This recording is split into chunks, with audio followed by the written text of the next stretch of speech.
Welcome to Mickey, Marvel, and More, Disney news, commentary, and opinion. From theme parks to Thanos and from Skywalker to Skyliner, my family and I will discuss it all. So let's go. Please stand clear of the doors. Por favor, manténganse alejado de las puertas. Hello, Mark here, and welcome to a very special episode of Mickey, Marvel, and More. Why is it a special episode, you ask? Well, thanks for asking, Mark. You're welcome, Mark. Okay. I think I'm going to fire my writers over that one. That smells of dad joke. Anyway, it's a very special episode because we're going to dedicate this entire episode to a full-fledged family chat about our most recent trip to the Disneyland Resort in Anaheim, California. We've got a lot to talk about, so let's get to it. To all who come to this happy place, welcome. And we are back for our family chat, probably the most requested thing here on Mickey, Marvel, and More is the full-fledged family chat about our trip reports. This time we're going to go back and talk about our most recent trip to the Disneyland Resort in Anaheim, California. And joining us for this conversation is going to be, as always, my wife, Laura. Hello. And from Chicago, not from a hidden bunker this time in the Echo Bay Studios, it's Zach. I'm here in the flesh, but you wouldn't know that. And back by popular demand, we were able to drag him away from his Warhammer minis and his Snap Talk and his Tick Chat. Parker. Hi. Hello. All right. Thank you for your enthusiastic hello. Okay. So we're going to start off by talking about Disneyland Resort. And we're going to lead off with our favorite thing to do in Disneyland Park. Now, most people just call it Disneyland. So from now on, we're just going to say Disneyland when we're talking about Disneyland Park. So with Disneyland Park, what was your favorite thing to do? Parker, you are up first. I really enjoyed the Indiana Jones ride. I like the theming a lot of it. We rode it multiple times in a single day, I think, because we got there early enough and the line was very short. Yeah. Okay, that's great. Well, okay, Zach, you're up. What was your favorite thing to do in Disneyland Park? So this is a bit more broad in a sense, but I love just experiencing and exploring the things that make the park different from the Magic Kingdom in Florida. Seeing all of the various unique things they have in Disneyland Park. And there's also there's a lot of historical significance with what is there. So yeah, in a general sense, I just like seeing all of the exclusives, all of the differences. I know that's not a specific favorite thing about it, but I enjoy doing all of those things. Okay, well that's a valid point. All right, honey, you're up. And I'm going to build on what Zach said. I think one of my favorite things about Disneyland Park is the way they do their character interactions. So unlike Florida, where there are designated character meet and greet areas, and you will only see those characters in those designated areas and no place else, in Disneyland Park, the characters actually are roaming around and they're interacting with guests very spontaneously. I'll give you an example of a particular interaction that happened while we were there. Mary Poppins and Bert and a 4-piece brass band were riding on the carousel. Oh, that's right. With guests while the band was playing the music that the carousel was riding to. When the carousel stopped, they all got off, and then they proceeded to have a spontaneous parade through Fantasyland, stopping and saying hello to people. We happened to just be standing there, and we stepped aside to let the little parade go through. And Mary Poppins turns and looks at me, and I was wearing a birthday button because it was my birthday. And she said, "Happy birthday." In a British accent? Of course. Can you do the British accent? I don't think I can do it justice. Okay, fair enough. But It was just a very spontaneous and genuine character interaction that was a lot of fun. Yeah, I think that they don't do a lot of those kind of things in Florida just because the crowd is so large. I think a lot of times in Disneyland, the crowd is manageable enough where they can pull something like that off. Yeah, I had almost completely forgotten about that, that them riding the carousel, that was really, really cool. I really enjoyed that. So I'm going to drop my favorite thing to do in Disneyland. It may sound boring, but my favorite thing to do in Disneyland is their version of Pirates of the Caribbean. It's longer. The intro to the ride is completely different than it is in Florida. It goes through a bayou, a swamp. It's in the New Orleans Square district of Disneyland, which is completely different than Florida. And it's right next door to a restaurant. And it floats by that inside outside restaurant, the kind of thing we love as a family, the inside outside. It floats right by the Blue Bayou restaurant. You go through the bayou and then you enter the ride itself, and you actually go down 2 hills in Disneyland because you're going beneath the railroad tracks to get outside to the ride building, which is actually outside of the gates. So yeah, my favorite thing to do in Disneyland Park for sure is Pirates of the Caribbean. I am frequently a defender of things in the Magic Kingdom as opposed to Disneyland Park proper, but the Disneyland Pirates quite simply makes me weep for the Magic Kingdom version. It is better in every way. Sorry, Florida, I can't help you here. Yeah, everything about it. I mean, it's longer. There's an extra room. There is just so much that's different about it, and it's so unique. And they still have a real human skull in the ride. In the very beginning, I believe it's the captain's bed, and it's the headboard, still has 100% genuine, real human skull. Now, that may be kind of macabre or creepy, but I find that to be an interesting Disneyland fact. Very authentic. Yes, it is. So, okay, now we're going to move on to Disney's California Adventure, which has gone through many changes over the years since it first arrived. It's had a bit of an identity crisis over the years. It started out completely dedicated to California, which was absolutely bizarre to build something like that in the state and then make it about the state. But now they've sort of transitioned into very much not a copy, but a variant of Disney's Hollywood Studios in Florida. They've kind of come up with their own version with their new themed areas that are very similar to what they have in Florida. So, favorite thing to do in Disney's California Adventure? Zach, you're up first. So I have quite a soft spot in my heart for the Pixar Pier area. But that being said, I don't think anything in that park can really top their Radiator Springs, Cars Land recreation. It is pretty perfect to a T what you would want out of a Cars Land, out of a Radiator Springs recreation. Correct me if I'm wrong, but I think that was the very first ultra uber immersive land that Disney did in any of their parks. And I think it predates the first Harry Potter land to have existed. I believe you are correct. And it is when you go into this area of California Adventure, you literally feel like you are stepping into the movie, down to the blinking light, the stoplight, and one of them, every third blink, is slower, just like they say in the movie. It's very fun. It is so well done. Even if you're not a Cars fan, I feel like you have to respect the amount of effort that was put into this land. I grew up as a big fan of Cars, so I loved this area of the park. But even when I'm older and wasn't as big of a fan of the Cars franchise, it still impresses me to this day.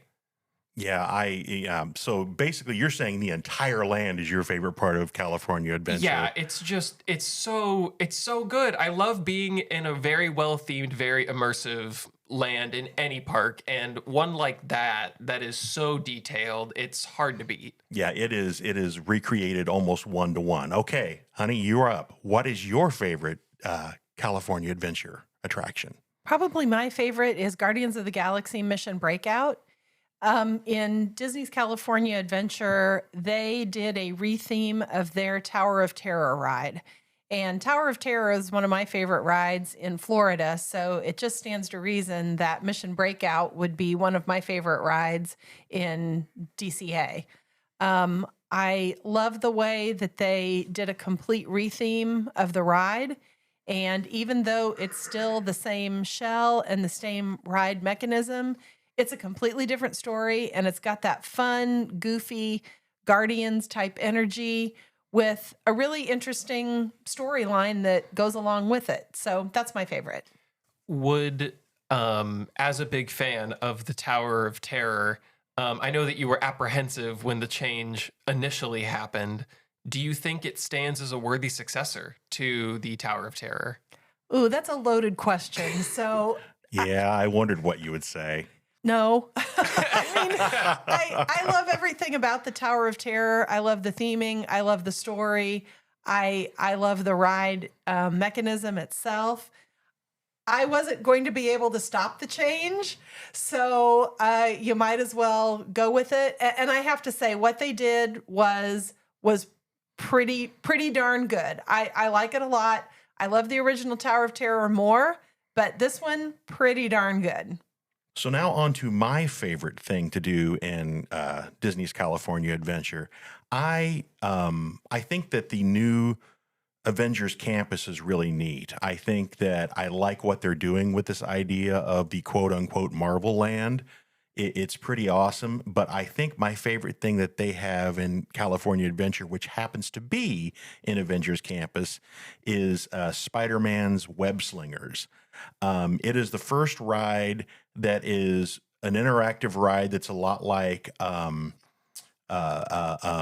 Story Mania. thank you, Toy Story Mania in Hollywood Studios, but you're still using mechanical shooters in the game to shoot at the targets. In this game, you are to position your hands exactly like Spider-Man, and depending on how you do it, it's how the web comes out, and it'll shoot in different ways depending on what you do.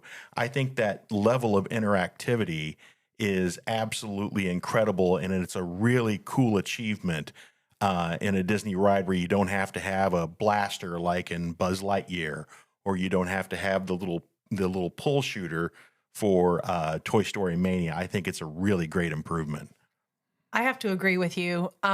Generally speaking, I'm not a huge fan of Toy Story Mania. I think it's fairly mid. Yeah. But I really loved this Spider-Man ride. I thought that the mechanism for shooting out the web was a lot of fun. And I thought the storyline of the game itself was also a lot of fun. I would also like to add that this was our first ever visit to Avengers Campus on this trip. So we were experiencing everything it had to offer for the first time. And we were not anticipating to be as blown away as we were by Web Slingers. Because, I mean, it's an interactive shooter ride. How good could it be? Right. We rode this thing twice, and we're ready to ride it more. Mm-hmm. Right. Yeah. I totally agree. I very much enjoyed it. All right. Now, Parker is going to be up with his favorite DCA attraction, and this may lead to a bit of controversy, but Parker, you're up. So, well, I kind of have two, but Okay. the first one isn't as, Okay. I guess what. So, the Incredicoaster, I really enjoyed that. Yeah. Yeah, that's a good one. But the second one that is probably my favorite thing that we did in Disney's California Adventure is the Pixar Pal Around Ferris wheel thing. Not like the normal Ferris wheel seats, but the seats on the inside that slide around. We wanted to take a dare and do the sliding seats this trip. And, well, Dad, I think you have some things to say. Well, why Well- don't you tell our listeners what this attraction is? It's a Ferris wheel, but it's not. Right. So people may be familiar with this type of Ferris wheel, but we were going to do our least favorite thing for the trip in each park. But I know at least for three of us, this was probably the worst thing we did. And you may think, oh, it's a Ferris wheel. How can it be bad? Well, the standard riding position is not bad. It's called the Pixar Pal Around. It was formerly known as Mickey's Fun Wheel, and originally when the park opened, it was known as the Sun Wheel. Now it has a Mickey Mouse face on it, and previously it had a big sun face on it when it was the Sun Wheel. It's 150 feet tall. It's a very big Ferris wheel.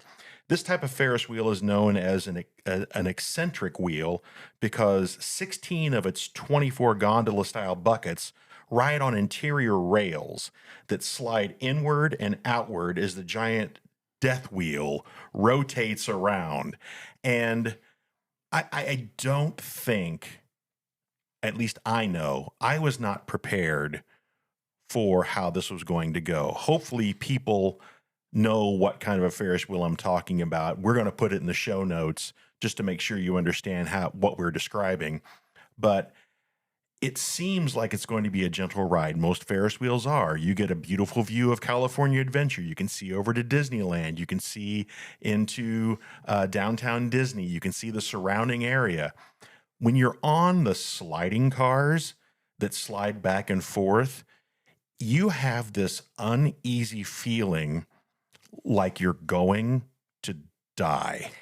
Yeah, I got to say, sometimes you're a little overly dramatic about things, but you are not overstating this. The feeling of riding in these sliding gondolas felt very out of control. So as the Ferris wheel is going up, these cars are sliding around, and when they get to the end of the rail that they are sliding on, then they start swinging. And sometimes the swinging can be a fairly wide swing. Oh, yeah. And again, it just felt very uncomfortable, to say the least. On the swinging part of it, you could get like a pretty steep, like 45-degree angle.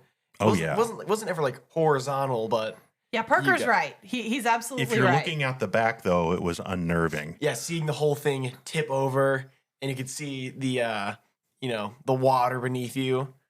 I really loved it. Well, of course you did. Ferris wheels can be rough for people with a fear of heights, as is.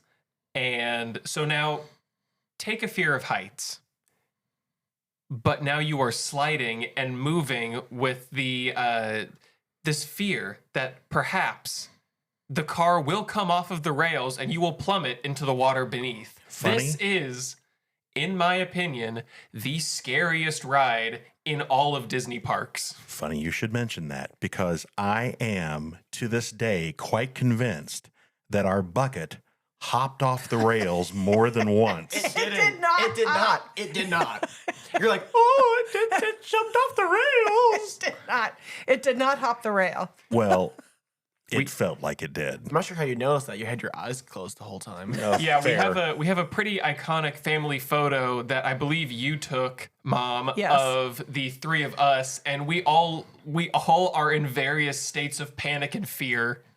All of us were plastered against the back of the gondola on our individual seats. as if, bracing ourselves would somehow save us from the death drop 150 feet straight down. Parker, I find it so interesting that this is your favorite ride because you were screaming at the top of your lungs as if going to die. Well, the thing is, no other ride at Disney has made me so genuinely terrified that it was, unique to have such like an intense emotion riding a ride. Like, everyone was horrified on the ride. You could hear other cars, like the other gondolas in front of you and behind you, yelling and screaming. And the wheel does two rotations. One that goes a lot slower and lets everyone load on. But once everyone's on there, it goes a fairly fast, full rotation around it. And like you'll slide backwards and forwards and you start swinging. I really enjoy it. I don't normally sweat. However, on this particular part of the Ferris wheel, the sliding portion, I was sweating buckets, pun intended. I knew Zach was really nervous when he wiped his hands on his shorts and it left hand marks down the sides of his shorts legs because his palms were sweating so excessively. I was gripping so tight to that seat. I had my fingers kind of wrapped around I guess it's not chain link, but whatever the grid pattern was on the outside of the gondola. Oh my gosh. And your hands were so wet. At one point you said, my hands are sweaty. I touched your hands and I felt like I was touching like this damp sponge. Guys, I looked around the gondola and it was not pretty. We were not at our best. Well, the thing is, like, I enjoyed it, and know the ride is going to have such a heavy impact on some for so long. I mean, you guys are going to remember this ride for a long time. Oh, I will remember the it next forever. time I go there, I'm going to make sure we ride it again. Well, I think you're I'll going to tell be riding it alone. Well, I Then will I'm be gonna have the time more. of my life. I will be more than happy to ride the stationary gondolas that go up and down. Yes, you and your little sad face there may ride all by yourself if you would like, and maybe you can talk your mother I'm into gonna it. have a grand time. You're gonna be up there like, oh, look at the great views. I'm gonna enjoy myself on this ride. I'm gonna have fun. So I think at this point, it might be time to move on to our next Yes, topic. I think you're right. I could go on with it Jump the forever. rails. It did jump the rails, I will die on that hill. It jumped the rails, but you know It what? didn't. It Okay. didn't. My show, last word, jump the rails. Okay, so we're moving on to our favorite meal experience we had while we were at the Disneyland Resort. It could be in downtown Disney, it could be in Disneyland, and it could be in California Adventure. Honey, where was your favorite dining experience? My favorite dining experience was at what is probably my favorite restaurant in either Disney park in either Florida or California, and that's the Blue Bayou. You mentioned it a little bit when you were talking yeah. about the Pirates of the Caribbean ride. So, as you mentioned, this is a ride that has the inside-outside effect, Oh, we love that. which looks like you are sitting outside on the terrace of a grand southern mansion Yes. at night, complete with twinkle lights above you and soft candlelight everywhere. And lightning bugs out over the water. And the boats for Pirates of the Caribbean are sailing by as people are just entering that ride. It's such a lovely atmosphere. It's such a beautiful effect. It's such a pretty restaurant. There are flowers everywhere. And the food's good too. Yeah, and you have that gentle banjo music playing from across the water that's part of the ride. And then, of course, they have they make it sound like there is some sort of a band playing upstairs as they serve the meal. It is really, for theme park food, it is really pretty good. All right, Zach, what is your favorite dining experience? Blue Bayou, Blue Bayou, Blue Bayou. I have to agree, it's probably the best restaurant there is. I don't care about the hotel restaurants. I'm sorry.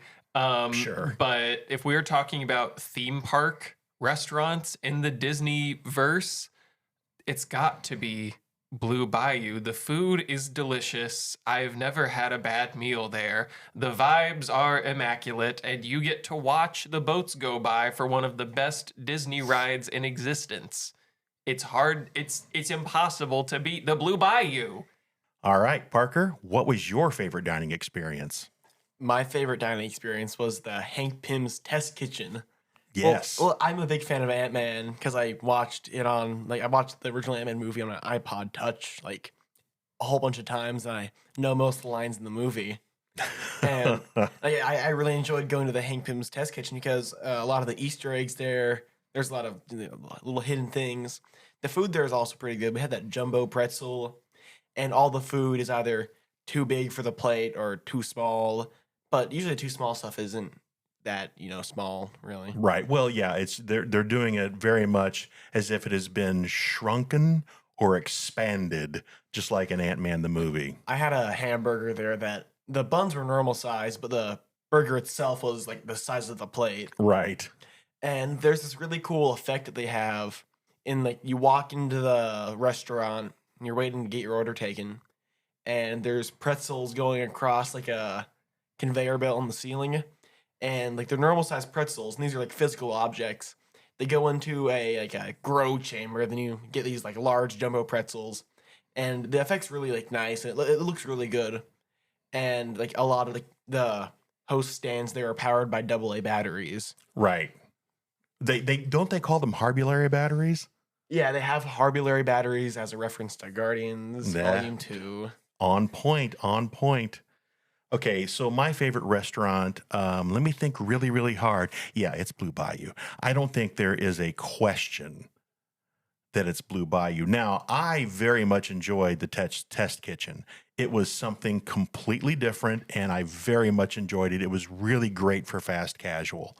But for a sit-down experience, I don't think in Disneyland or almost in any of the theme parks in the U.S., I don't think you can beat an experience like you can have at the Blue Bayou restaurant. All right, let's talk a little bit about accommodations. So Disneyland Resort has 3 official hotels. They have what is now called Pixar Pier. It used to be called Paradise Pier back in the day, which matched the Paradise Pier section of California Adventure. You've got the Disneyland Hotel, which has been there since the early days, the beginning. And then you've got pretty much their showpiece, which is the Grand Californian. So we decided to try one of the good neighbor hotels around the outside. And this time we specifically chose one that was right across the street from the entrance plaza in between the 2 parks. And we stayed at the Anaheim Hotel, which has been there since 1959. It's been under various different names over the years. It's pretty much retained the look that it had originally, because now it looks retro, but they retained the 1950s, 1960 vibe with the color scheme and the palette and the chairs and all of the theming they did with it. But the hotel itself was just, it was fine. But the big benefit was it was only a 10-minute walk from our room to the front gate of either one of the 2 main parks. And other than being in the Grand Californian, you can't be any closer than that. A walk from the Disneyland Hotel, you have to go completely through downtown Disney to get to the Esplanade between the 2 parks. And Paradise Pier is even farther away. Oh, I'm sorry, Pixar Pier is even farther away. The only advantage to Pixar Pier is they have a special entrance directly into the California Adventure onto Pixar Pier, much like California, the Grand Californian has an entrance into the River Run area or whatever they call it next to Soarin' and the Grizzly River Rapids ride.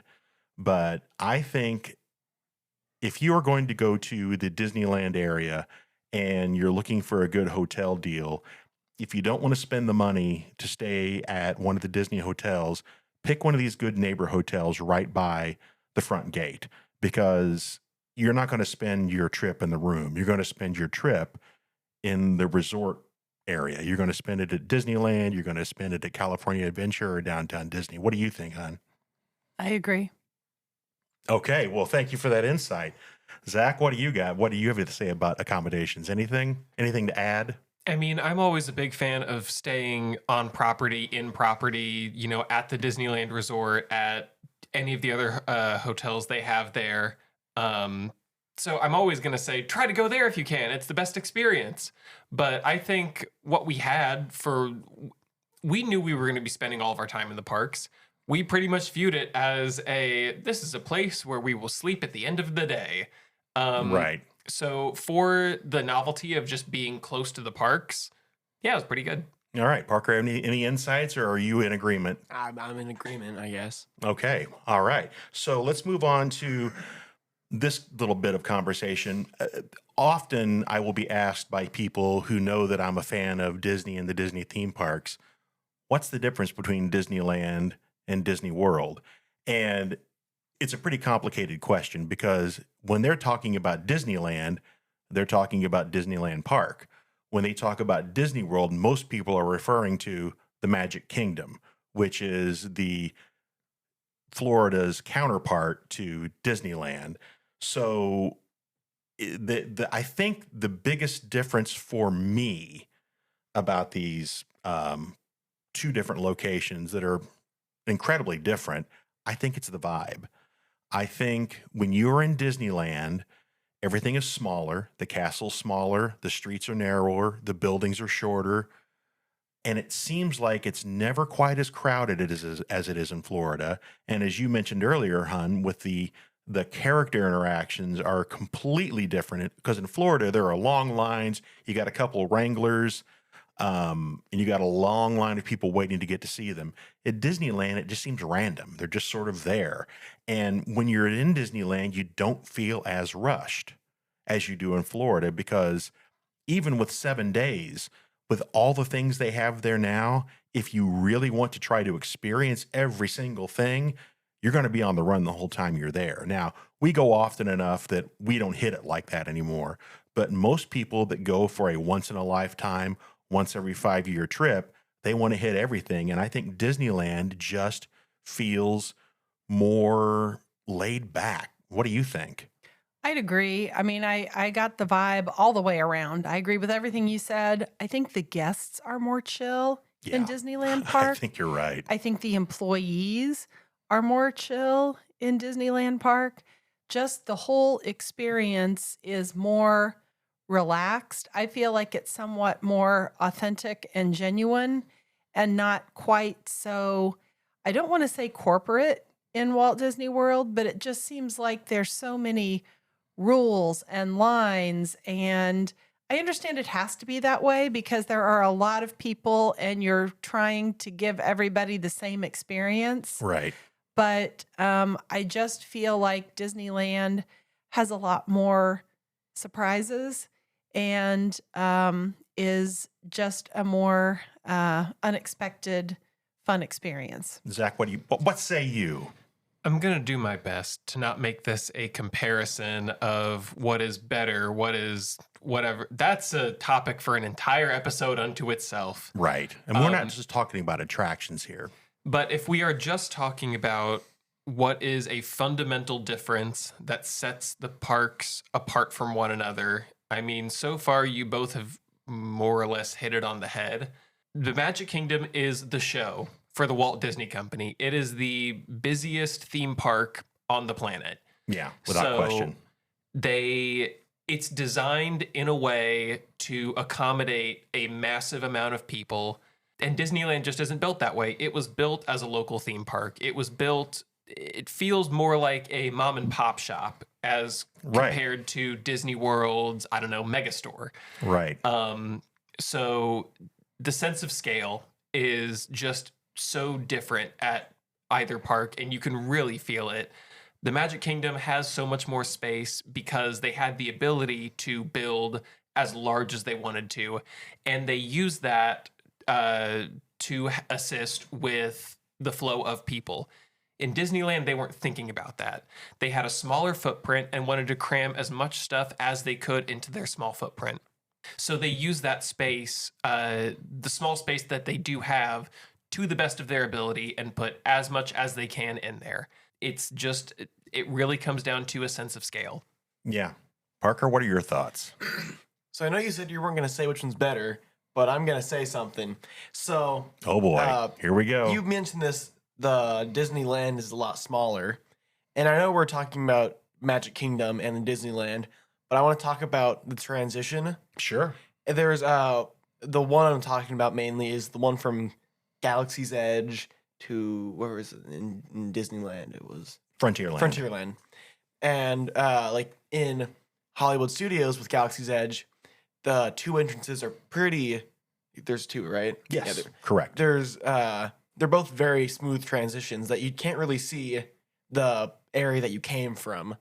While in Disneyland, they're a lot more cramped for space, so they have to, you turn a corner and you get to a different area, and you can still see the lamps from Frontierland from some rocks and a spaceship noise.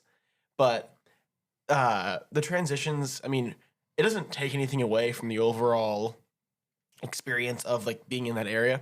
It was just a little jarring at first, but I definitely think the transitions in Disney World are better. Wow, I hadn't really thought about that. That's a good observation. I really like that. Yeah, and quickly before we move on, I wanted to say that Galaxy's Edge is in Disneyland for those that don't know, the Star Wars area, just like Galaxy's Edge is available in Disney's Hollywood Studios in Florida. And the only thing that threw me for a loop is I knew going in they were going to be identical. Everything about them is exactly the same. Once you enter the area, I felt like I was suddenly in Florida just because it was so familiar. There is one difference that I do remember, I think anyway. Okay. In one of the big areas, like one of the three big, like kind of open areas, one of the walls is gone in Disneyland for one of the entrances to the park. Yeah, I think you're right. I think it's either by the Falcon, I think. Mm-hmm. Because usually that is like back area for Right. like extra line space or for cast members in Disney World anyway. But in Disneyland, that wall is missing. Yeah, I think you're right. But yeah, it was very jarring to me just how they were 100% identical. And it just kind of threw me. And it was just, I think I remember Zach mentioning that at one point. It was kind of jarring because we go so often to Florida and suddenly you felt like you were in Florida again. Okay, before we go, one last conversation point. Favorite Disneyland resort only attraction. It could be in either one of the parks, but something that's only in the Anaheim parks. I'll go first. I have a love affair with this ride ever since I think my family took me out there when I was 12. I think it was 82. The very first time I went to Disneyland. And they used to have this attraction in Florida in Fantasyland, 20,000 Leagues Under the Sea, the submarine ride. Yeah, I know it's janky. Yeah, I know you're not really at the bottom of the ocean. And now it has a Nemo overlay. And the boats are yellow and they look different and it's all about Nemo. But there is something about climbing into this little boat that's a submarine and you're looking through this little magical porthole and you're looking out into the ocean, and the way they do the lighting and the way they do the transitions, you feel like you're under the water. I know I'm not. And I think that's just the kid in me coming out, but I really adore the submarine ride in Disneyland. So I have to say, my favorite is It's a Small World. And I know that there is a Small World attraction I believe you're not following the rules. in Walt Disney World also. However, I think the one in Disneyland is done much differently and is superior to the Florida version for a couple of reasons. Number one, the exterior of the Small World attraction in Disneyland Park is amazing. It's beautiful. You've probably seen pictures of it, but it's this big, wide vista of the clock-like workings that you see a little bit of in the queue area for the Florida version of Small World, but in California, it is the entire exterior of the building. So that's pretty cool. Also, the exterior of the attraction in California has really beautiful landscaping and topiaries that just kind of give you a really lovely vibe as you are queuing up to ride this ride. The queue in California is on the exterior of the building, and so you're looking at this really neat exterior of the building. You're looking at the boats as people are loading on and walking or riding into the attraction. And also the railroad goes by. So while you're standing in line, you can wave to the engineer and the passengers on the Disneyland Railroad, which is also fun. The other thing that's different is on the interior of the ride, they have turned certain of the dolls in Small World into characters that are appropriate to the country where the story is located. So, for example, in the France section of Small World, you will have one of the dolls that's dressed up like Cinderella, because Cinderella was a story that was set in France. Those kinds of Easter eggs are really fun, and I think they are a really cool way to tie in the Disney movies with the original Small World attraction. Plus, as an added bonus, this is the actual ride building and ride itself that was in the World's Fair that Walt Disney himself helped create in 1964. That is correct, Mark. And they moved the whole thing to Disneyland when the World's Fair was over. And the whole facade, as you said, is themed to Mary Blair's art style, who did all of the dolls and all the decorations. So I'll give you a pass on this one just because of all the historical significance. Thank you, sir. Okay, Zach, what say you? Favorite Disneyland Resort only attraction? Well, if that's what we're doing, then I would just say the Disneyland version of Pirates of the Caribbean, hands down, because it practically is a different ride. But in sticking with the spirit of the question here, as I said earlier, the most fun I get of going to Disneyland is doing all of the exclusives, all of the unique things that make Disneyland different than Disney World. Be that the differences in the Haunted Mansion, differences in Space Mountain, Big Thunder Mountain, all of the things you can find there that are different. For the unique attractions, it's so hard because, like I said, that's where so much of the fun comes for me. So you have things like the Incredicoaster, you have Radiator Springs Racers, great attractions, Web Slingers, another great attraction. But I feel like the one that I think is the most impressive, the one that I get the most enjoyment out of, I will have to agree with what Parker said earlier. I may have to give it to the Indiana Jones ride, Temple of the Forbidden Eye, I believe it's called. Nice. Over in Disneyland Park in their Adventureland section.